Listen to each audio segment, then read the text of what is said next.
was agreed between them that both sides would stop all firing and military action on land and in the air and sea.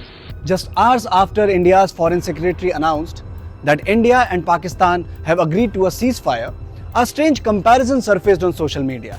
Indira Gandhi, the former Prime Minister of India, started trending on social media as netizens brought back memories of India's 1971 victory over Pakistan. For Pahalgam, many argued that this time the ceasefire was announced a little too early.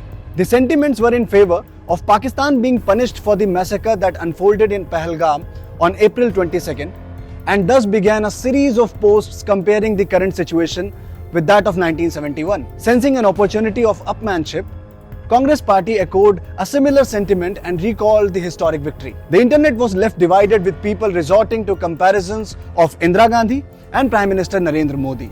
अपना 7वां बेड़ा भेज रहे हैं. We will deploy the 7th fleet. That's what the Americans said. But despite that, the then government and Indira ji went ahead and did what was in a supreme national interest.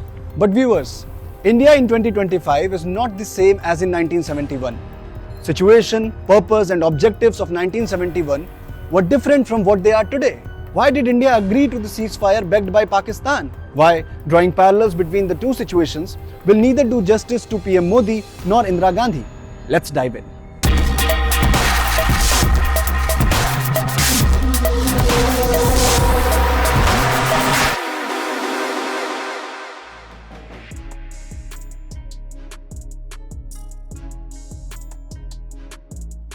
Let's understand this first. India's objective was to never wage a full-fledged war against Pakistan. Its clear mission was to punish the terrorists.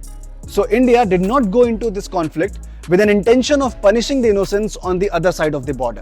With striking terror dens inside Pakistan territory to eliminate some of the most wanted and high-value targets, Indian Army conveyed a bold message.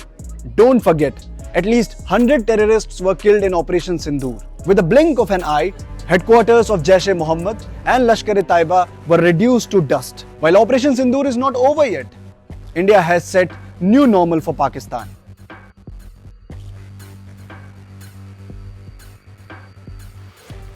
If at all we are willing to compare the two situations, let's also discuss why India chose to enter into the 1971 conflict, which up until then was a completely internal matter of Pakistan. The motivation behind intervening, as asserted by Madam Gandhi, was purely a humanitarian one. Pakistani army had launched a genocide of Bengali people in East Pakistan. Millions of refugees had started entering India, resulting in a growing security threat. Moreover, India had responded to a request from the people of East Pakistan to assist them in their liberation war. Hence, it became imperative for India to step in and stop the massacre that Yahya Khan had unleashed on East Pakistan. And the circumstances of Bangladesh, we were fighting a moral cause to actually bring people to freedom and liberation.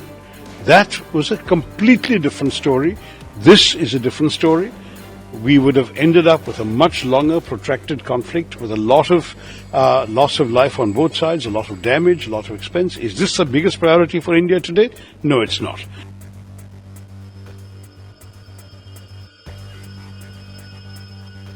Many would say that unlike in 1971, Pakistan today is a nuclear state and hence must be dealt accordingly. Pakistan is not just an irresponsible but unpredictable country.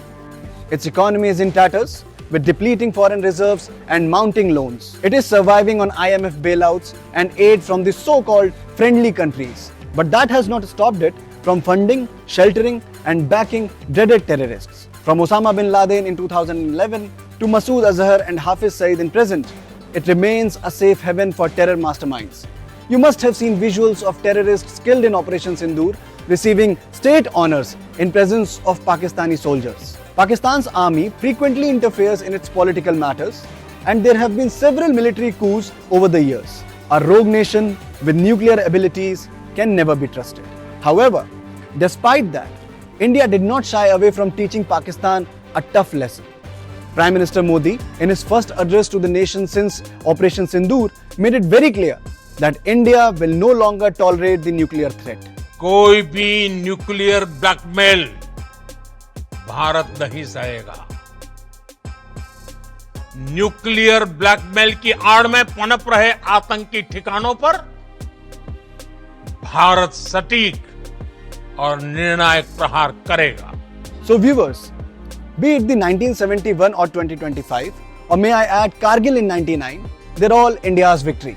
They are a reflection of what our armed forces are capable of doing.